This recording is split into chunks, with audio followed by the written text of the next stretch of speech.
Sur la fin du TD2, donc il restait à faire. On avait deux coureurs, un qui allait à droite, un qui allait à gauche. Ouais, alors quand je bouge, il refocus. Bon, on avait x1 qui était du v fois t et x2 qui était du v, moins v fois t. La question était dans le. Bon, là j'ai fait un angle trop grand d'ailleurs. Dans le référentiel R' qui est défini par le coureur 1. Elle n'arrête pas tout le temps. Bon. Quelle est la vitesse relative? Alors pour ça, on va faire les transformations de Lorentz. Donc dans R', on a forcément x1' qui est au centre de son référentiel. Et ct', c'est... alors le référentiel, il va à plus v, donc c'est gamma ct moins bêta x pour tout couple, pour tout événement xt. Alors celui-ci, je vais en particulier du coup l'utiliser euh, pour, euh, pour le coureur 2, pour x égale x2 de t, puisque ce que je veux, c'est en fait, ça va être le x2' par rapport au t'. Donc il faut que ça soit le t' de x2. En fait, c'est là qu'on était l'autre fois. Donc ça donne ct' égale gamma ct moins bêta. Et alors x2 c'est fois moins vt. Si j'introduis le c, ça va me faire un gamma facteur de ct plus, du coup, parce qu'il y a double moins, plus bêta 2 ct. Ok. Ce qui se factorisait en gamma facteur de 1 plus bêta 2 ct. Donc ça, c'est le t' qui correspond, pas à n'importe qui correspond à la droite du mouvement de 2. Et par ailleurs, x2', c'est gamma x2 moins, donc là je fais la transformation vers R', donc des coordonnées x2, moins bêta ct. Ça c'est par définition de Lorentz. Et si je remplace x2 par ce que ça vaut, ça me fait du. Alors moins vt, c'est-à-dire moins bêta ct, donc deux fois, donc ça fait du moins 2 gamma bêta ct.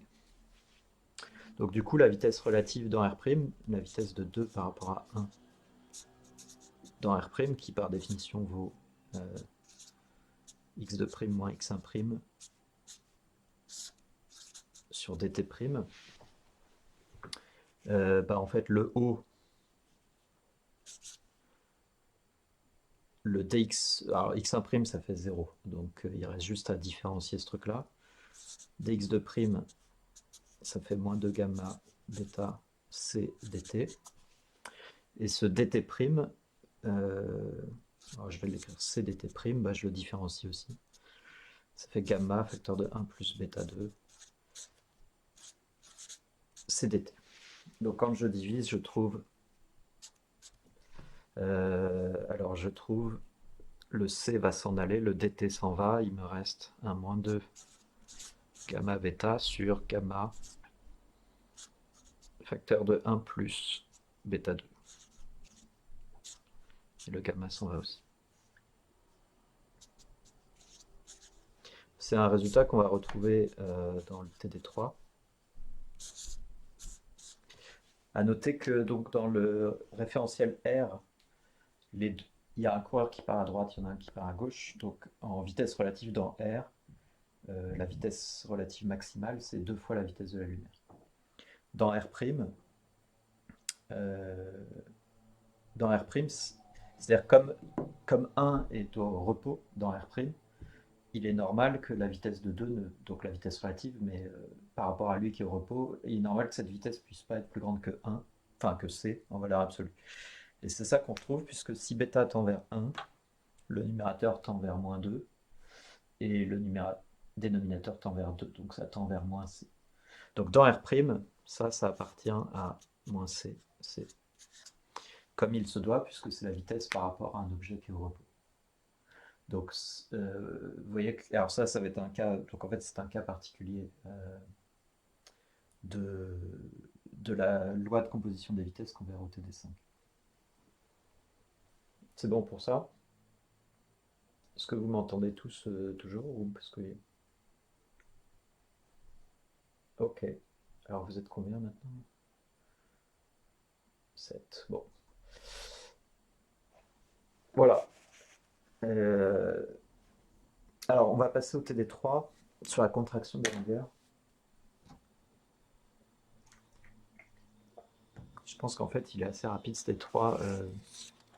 Enfin on verra selon les questions que vous avez. Ça,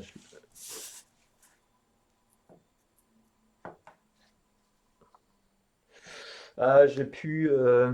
ouais, j'ai dû prendre ces galins à un moment. Ah ouais, parce que j'ai divisé par CDT prime. Donc en fait, j'ai calculé V sur C, ouais. Ouais, bon, c'est pas grave. Donc il manque un C ici. Alors, TD3.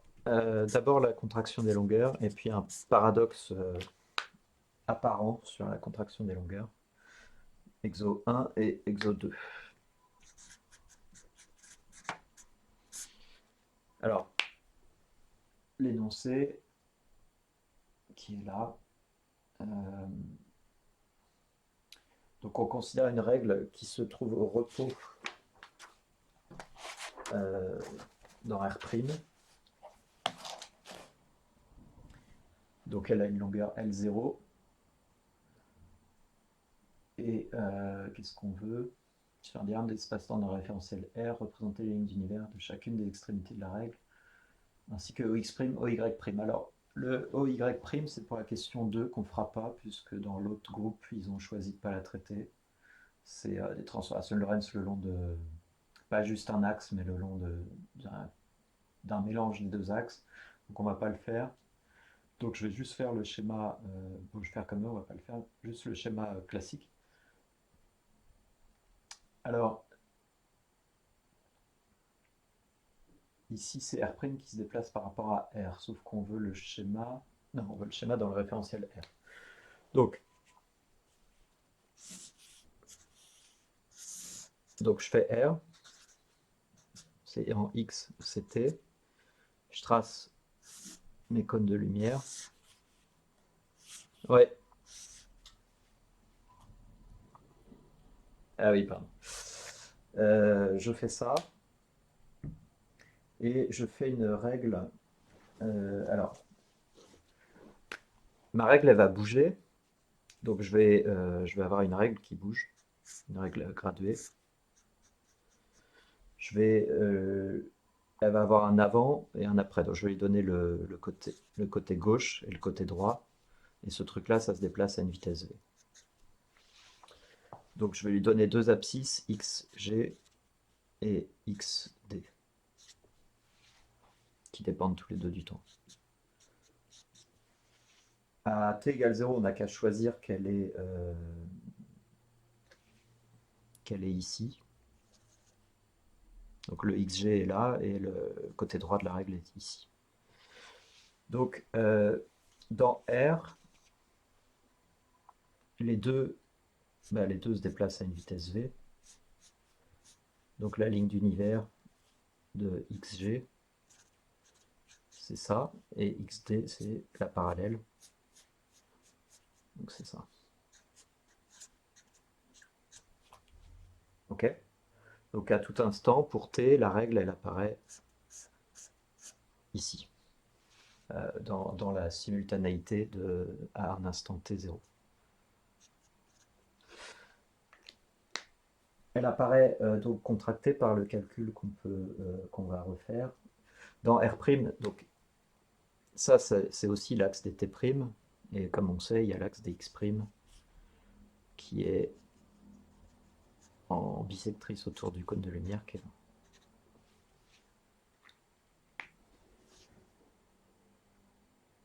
Donc qu'est-ce qu'il demande? Ah oui, alors attendez, parce qu'il demande dans l'autre sens, je crois. Il demande.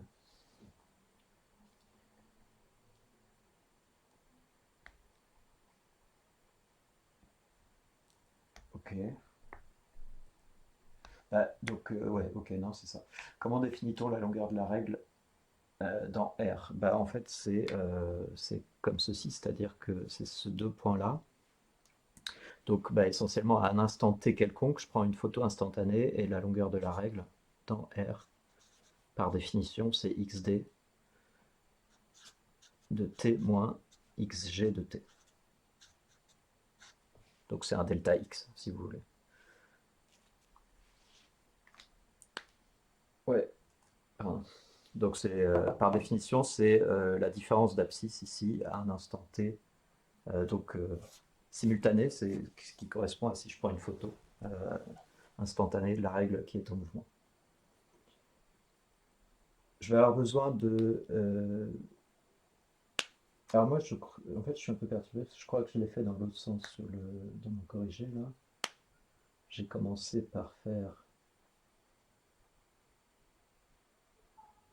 parce que l'énoncé dit de commencer par R' et attendez, qu'est-ce que j'ai fait?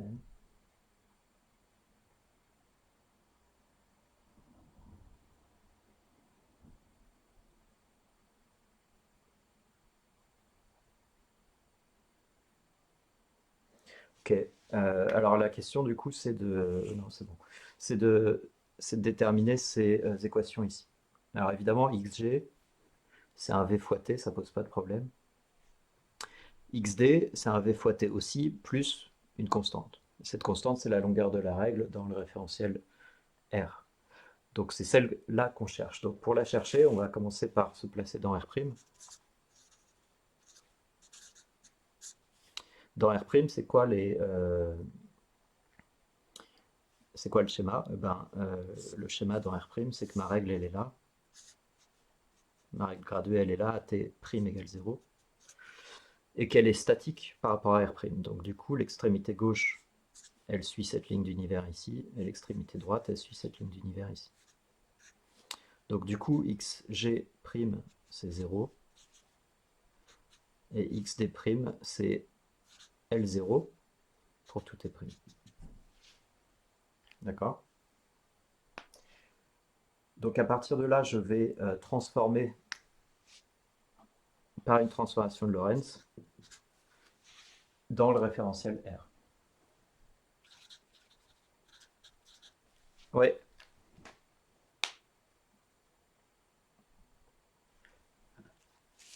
c'est c'est flou ou c'est net?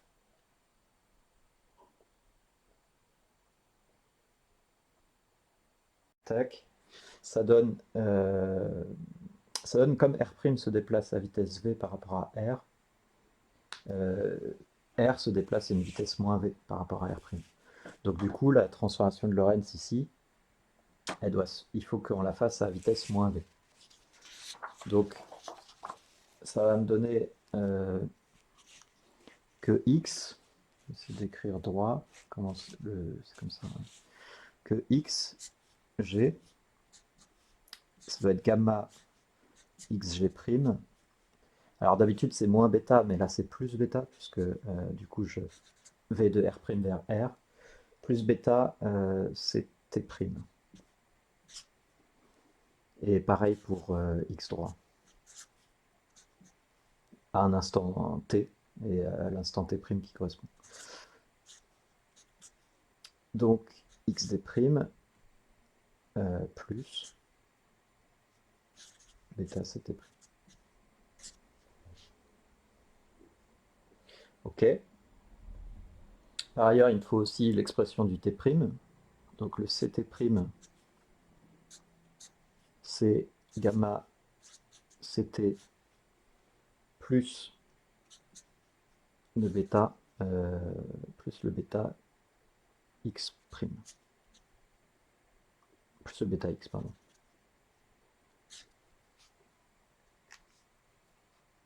Ok.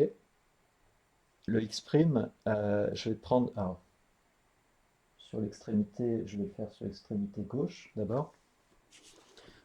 Pour la gauche, il faut le faire en deux temps en fait. Pour xg, j'ai donc l'extrémité gauche, je l'ai prise à 0 dans R'. Donc x, pardon, pardon, je fais de prime vers, ouais, c'est pour ça que j'avais mis prime ici. Je veux les coordonnées dans R. Donc, pour xg, j'ai x', g qui vaut 0. Donc ça me fait ct qui vaut gamma ct' plus 0. Et donc, j'en déduis dans 1, j'en déduis xg qui vaut gamma xg' qui vaut 0 fois bêta fois ct'. Mais en utilisant cette équation-là, je me rends compte que c'est juste bêta ct. Alors, c'est normal, évidemment, on le savait directement que xg, puisque au départ je commence à 0 pour les deux, évidemment ça fait un bêta ct. Donc c'était pas vraiment nécessaire de faire ça en fait. Mais c'est histoire de montrer comment les transformations de Lorentz marchent ici. Pour xd, alors xd', bah, on dit que la règle elle est de longueur L0 dans le référentiel L'. Donc xd' c'est L0. J'en déduis le ct qui vaut gamma ct' plus bêta L0. Je vais avoir besoin du ct' pour le remplacer dans le 2 ici. Donc je commence par dire que ct', ça vaut, je passe tout à côté, ça fait ct moins gamma bêta L0, le tout divisé par gamma. Ok. Je remplace ça dans 2, pardon. Et ça me donne l'équation dans R de xd en fonction du temps t.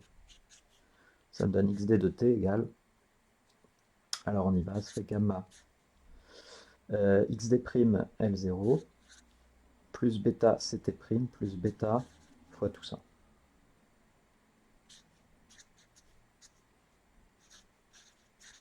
Ah, j'aurais pu diviser par gamma. Ok, ça se simplifie en gamma L0 pour ce premier terme, ensuite plus bêta ct, ensuite ce gamma qui s'en va avec celui-là, il me reste un moins gamma bêta 2 L0. Ça se resimplifie en gamma facteur de 1 moins bêta 2 L0 plus bêta ct. Donc je retrouve une droite affine de pente bêta ct, ça c'est normal, mais je trouve aussi l'abscisse ici, au croisement à l'origine à t égale 0. Puisque gamma c'est 1 sur racine de 1 moins bêta 2, ça c'est la même chose que L0 sur gamma plus bêta ct. Et donc, naturellement, ces deux droites sont des pentes bêta ct. Par contre, ce qui n'était pas trivial, c'est de savoir quelle est la taille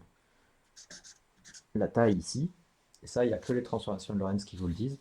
Et elles vous disent que donc c'est la longueur instantanée quand je prends une photo de la règle en mouvement dans le référentiel R, c'est cette longueur-là, c'est L0 sur gamma.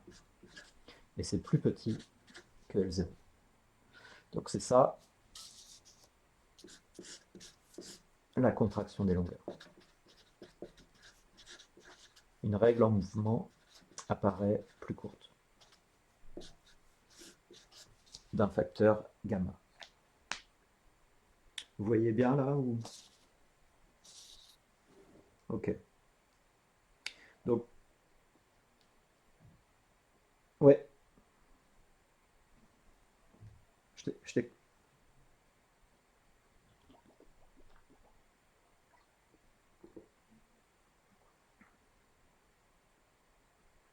Ouais.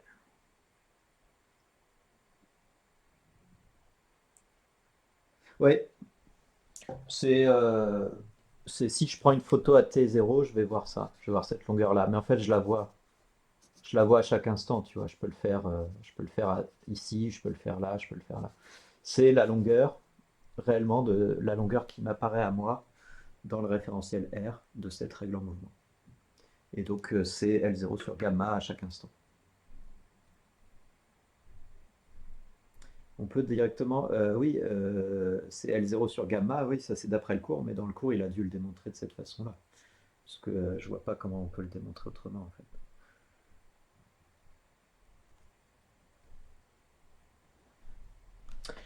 Ok. euh, alors, le problème apparent, en tout cas, alors ça va être un peu délicat de le faire en. Ce serait beaucoup plus simple au tableau, ça, à la fac, mais ça va être l'exo 2. L'exo 2, c'est comme le paradoxe des jumeaux sur qui vieillit plus vite. Et ici, la question, c'est qui se contracte dans deux référentiels. Attends, il y avait d'autres questions ou il y avait que ça? Ouais, donc on a dit qu'on passait à question 2. Ah oui, ouais, non, il y a d'autres questions, pardon. Il y a la question 3 d'abord à faire. Alors, je vais essayer de garder ça. Ça, c'était la page 1. Page 2, page 3.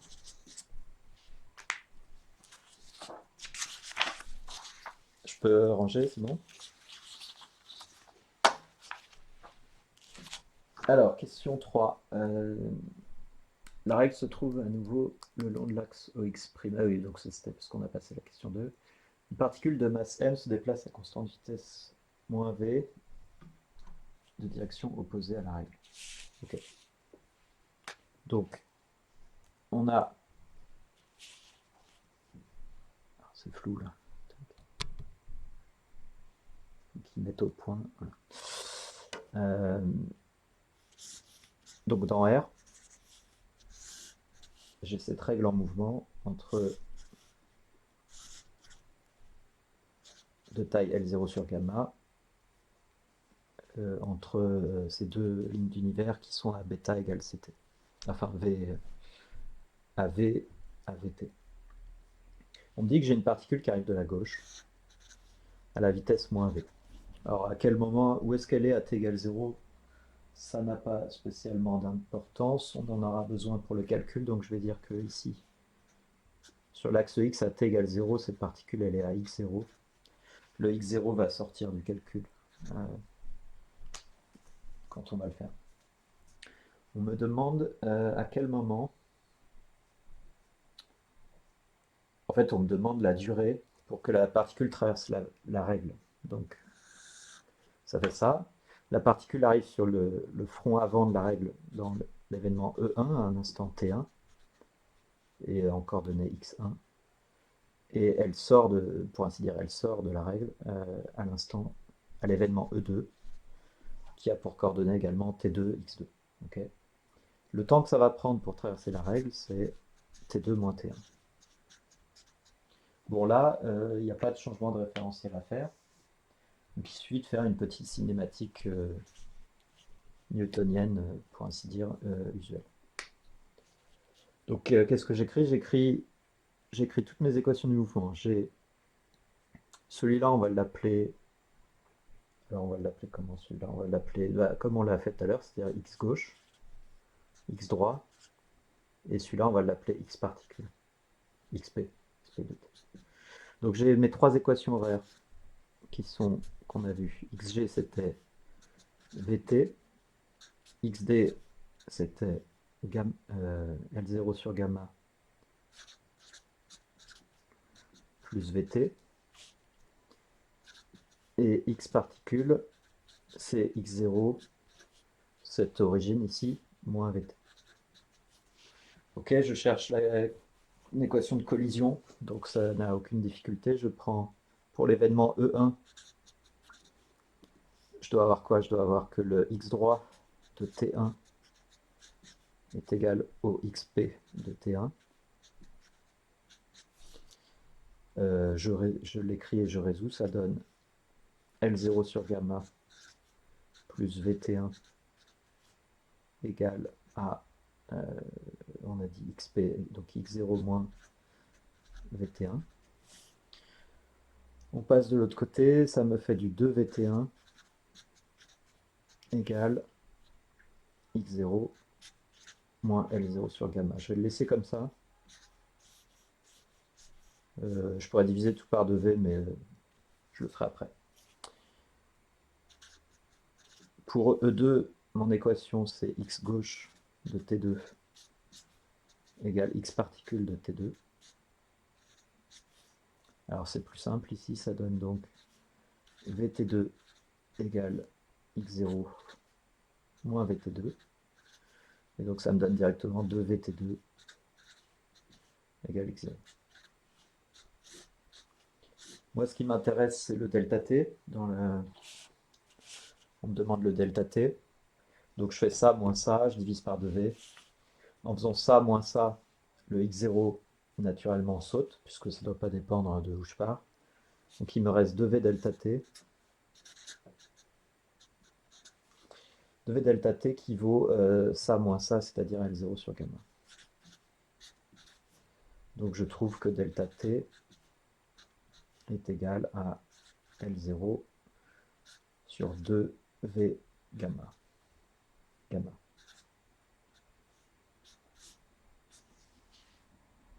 Ok.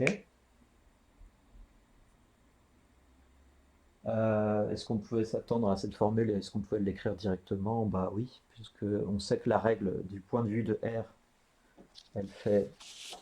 Dans R, la règle fait une longueur L0 sur gamma. La vitesse relative dans R, c'est 2V, puisque les deux vont à une vitesse V et moins V. Donc le temps mis, c'était directement la distance divisée par la vitesse relative, c'est-à-dire donc L0 sur gamma divisé par 2V. C'est bien ce qu'on a trouvé ici. Donc on n'était pas réellement obligé peut-être de faire tout le détail ici, mais bon, je l'ai fait.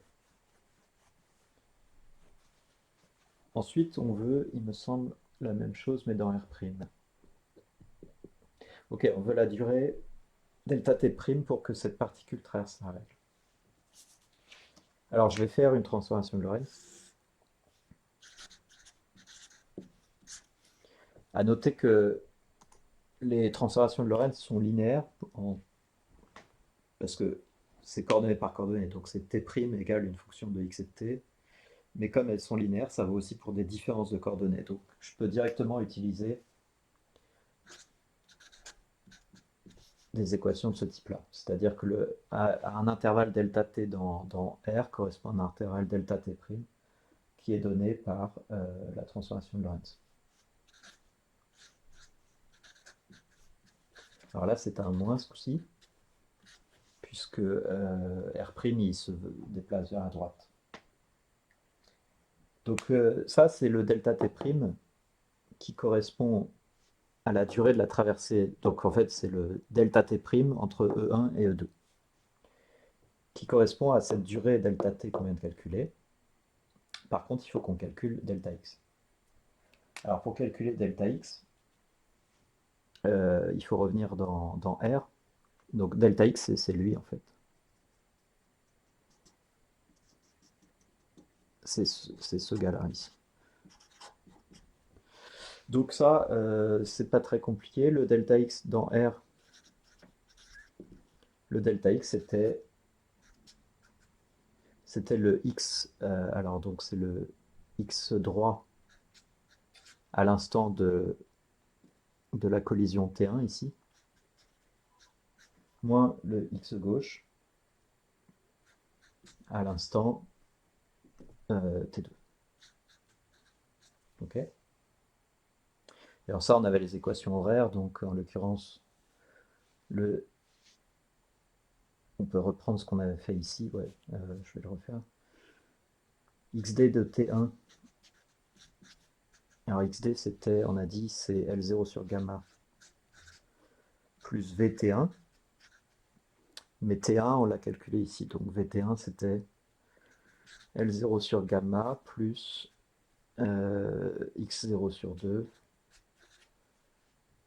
moins L0 sur 2 gamma. Ok. Et le x gauche en T2, c'était du VT2. Et celui-là, il est plus simple, ça fait directement du x0 sur 2. Donc le x0 va sauter quand je fais la différence des deux. Ça me donne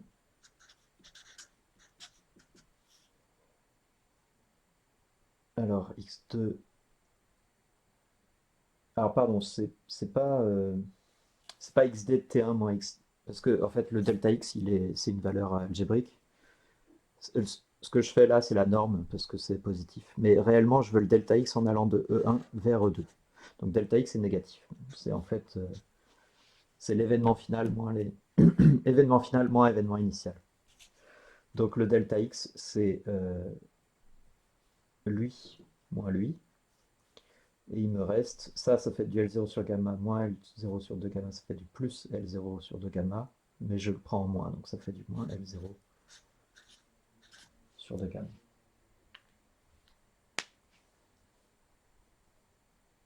Alors, est-ce que c'est logique comme formule? Ouais, la règle, elle fait une taille L0 sur gamma.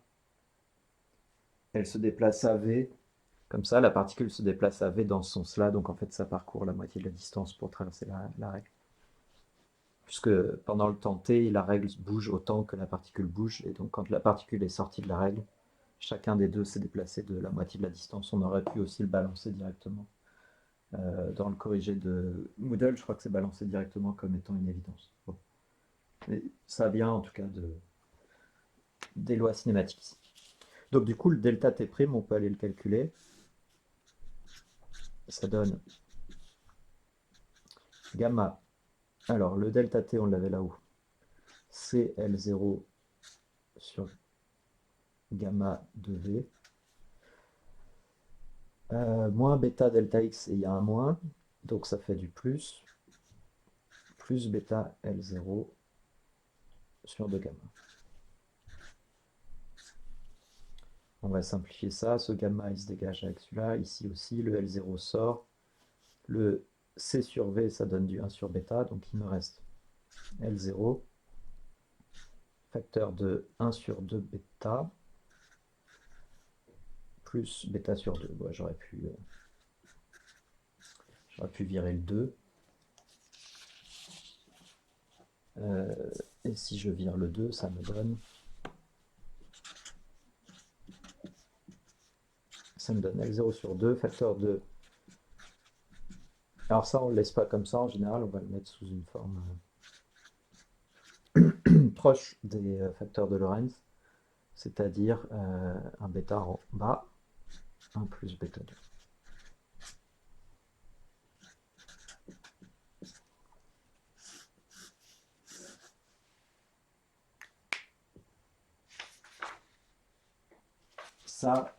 Ça me donne donc le temps que ça prend pour que la particule traverse la règle dans le référentiel R'.